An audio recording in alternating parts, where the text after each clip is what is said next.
নমস্কার বন্ধুরা, সুলেখা রান্নাঘরে। তো চলো, ঠান্ডা যেহেতু পড়েছে সব বাড়িতেই পিঠে খেতে ইচ্ছা করে। তো আজকে দেখো ঝাল মিষ্টি একদম পিঠে বানিয়ে দেখাবো, কিভাবে বানাচ্ছি আপনাদের সাথে শেয়ার করছি।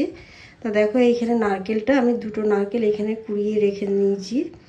এখানে আছে সুজিটা ভেজে নিয়েছি। এইখানে আছে দেখো চালের গুঁড়ি, এটা আতপ চালের গুঁড়ি। আর এইখানে আছে দেখো বাঁধাকপির তরকারি।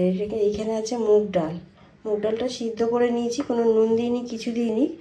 তো এবারে দেখো প্রথম আমার ছোট একটা ফ্রাই প্যান বসিয়ে দিয়েছি ডালটা তৈরি করার জন্য।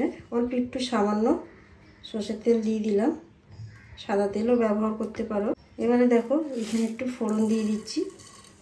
জিরেটা দেখো হয়ে গেছে। এখানে দিচ্ছি 1 চামচের মতো টমেটো কুচি, সামান্য একটুখানি নুন দিয়ে দেবো। আমি ডাল সিদ্ধের সময় নুনটা দিইনি। অল্প একটু আদা দিয়ে দিচ্ছি।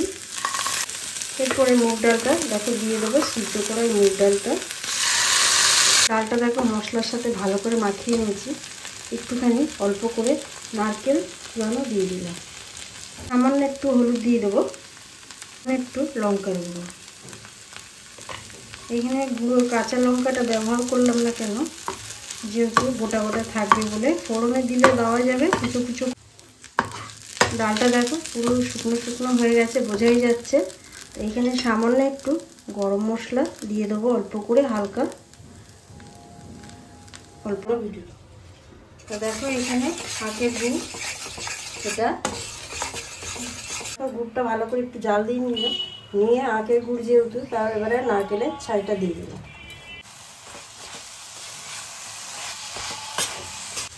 দেখো নারকেলের ছাইটা পুরো রেডি হয়ে গেছে একদম। দেখো একদম ডালা ডালা পাকিয়ে যাচ্ছে। তো এটাকে এবারে রেস্টে দেবো, ঠান্ডা করে নেব। তো দেখো নারকেলের ছাইটা মারা হয়ে গেছে, ঠান্ডা হয়ে গেছে। কোটোয় ভরে রেখে দিচ্ছি। যখনই এবার পিঠে করব তখনই এগুলো নিয়ে পিঠে করা যাবে। যেহেতু ঠান্ডা পড়েছে, বাড়িতে সব পিঠে খেতে ভালোবাসে যারা যারা, এরমভাবে বানিয়ে রেখে দেবে, তাহলেই হবে। ফ্রিজে রেখে দিলে থাকবে। আর এইখানে একটুখানি সামান্য নুন দিয়ে দেবো, অল্প একটু সামান্য সাদা তেল দিয়ে দেবো। ঘিও দিতে পারো, দিলে কি হয় বেশ হাতে লেগে যায় না, এগুলো বেশ ভালোভাবে ময়ামটা তৈরি হয়ে যায়। তো জলটা আস্তে আস্তে ফুটছে, এবার দিয়ে দিচ্ছি সুজিটা। দেখো প্রথম দেখো আস্তে আস্তে চালের গুঁড়িটা দিয়ে দিচ্ছি। তাল হয়ে গেছে, মানে ডোটা তৈরি হয়ে গেছে। এবার ঢাকনা দিয়ে হালকা ঠান্ডা হবে, তারপরে এগুলো মাখবো। ঢাকনা দিয়ে রেখে দিলাম, ঠান্ডা হবে। তো দেখো উষ্ণ গরম অবস্থায় একটা ডেলা রেখে দিয়েছি, একটা ডেলা ভালো করে মাখছি। দেখো আরেকটু সামান্য চালের গুঁড়ি দিয়ে ভালো করে মেখে নিচ্ছি একটু। দেখো একদম গোল হয়ে গেছে পুরো। আর এইখানে একটু চালের গুঁড়ি সামান্য ছড়িয়ে দিচ্ছি, দিয়ে আটাটাকে ভালো করে এখানে দেখো দিয়ে বেলবো। এইভাবে একটা ঢাকনা দিয়ে দেখো, যে কোনো ঢাকনা দিয়ে কেটে নিলে হয়ে যাবে।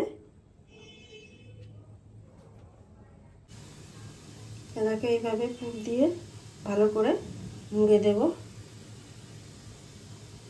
এইখানে রেখে দিয়ে দেখো কাঁটা চামচ দিয়ে ধারগুলোকে এইভাবে সুন্দর ডিজাইন করে দিচ্ছি। এবারে দেখো ডালের পুরটা নিচ্ছি, ডালের পুর দিয়ে এইভাবে নেব। ডালের পুরটা সেম এইভাবে করে নেব। দেখো এগুলো থালার উপরে একটু তেল দিয়ে, যেহেতু পাতলা এগুলো একটু তেল দিয়ে এগুলো সিদ্ধ বসিয়ে দিচ্ছি।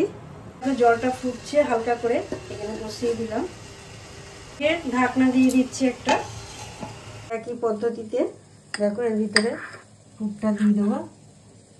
এটা খেতে অসাধারণ লাগে একদম, মানে আর একবার চেয়ে খাবে, বাড়িতে বানিয়ে একবার দেখবে অবশ্যই। এখানে সব ভাপিয়ে নেবো। এটা একটু ওটা 5 মিনিটে হয়ে গেছে, এগুলো একটু 10 মিনিটের মতো লাগবে সিদ্ধ হতে, বেশি সময় লাগবে না, 10 মিনিটের মতো। তা ঢাকনা দিয়ে দিলাম। তো দেখো 10 মিনিট পর তুলে নিয়েছি। এগুলো একদম ঠান্ডা, মধ্যে গরম আছে এখনো। ঝাল মিষ্টি পুরো একদম পিঠে রেডি হয়ে গেছে। আর রাতের বেলা এগুলো গরম এই শীতকালে খুবই ভালো লাগবে, টেস্টি। আর একটা কেটে দেখাচ্ছি কত সুন্দর হয়েছে জিনিসগুলো, কতটা নরম হয়েছে বোঝাই যাচ্ছে একদম। তা দেখো এটা হলো বাঁধাকপি, এর ভিতরে পুর দেওয়া, কত সুন্দর। এটা আছে মুগ ডালের, দেখো পুর দেওয়া একদম। আর দেখে যদি ভালো লাগে অবশ্যই চ্যানেলটাকে সাবস্ক্রাইব করবে, লাইক করবে, কমেন্ট করতে ভুলবেন না।